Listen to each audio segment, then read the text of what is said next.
नमस्कार. आज आपण आलो आहोत माझ्या शाळेतील विद्यार्थी आदित्य संदीप कहांडळ याच्याकडे. आपण शाळेत ज्याप्रमाणे परसबाग तयार केली तशी आदित्यनेही त्याच्या घरासमोर छान छोटीशी अशी परसबाग तयार केली. चला तर मग भेटूया आदित्यला. हाय आदित्य. हाय, नमस्कार. माझे नाव आदित्य संदीप कहांडळ. मी आता 4वी शिकतो.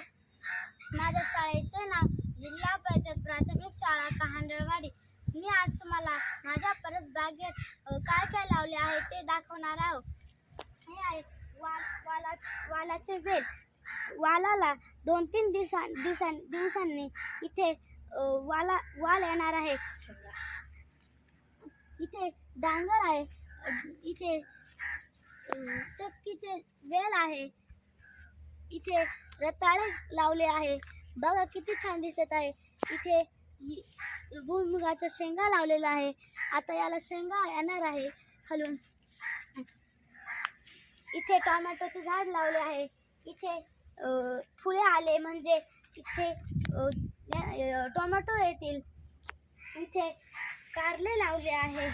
कारल्याला खूप छानसे कारले आले. बघा किती छान दिसते. इथे गवार लावली आहे. गवार आता येणार आहे.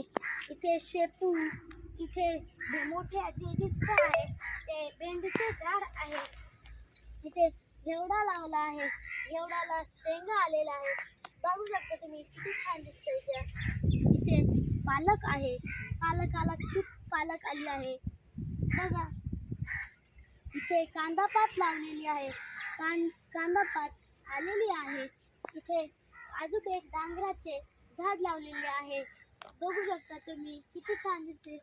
आता मी माझ्या वासरांसाठी उरले म्हणून मी इथे मका लावलेली आहे. धन्यवाद.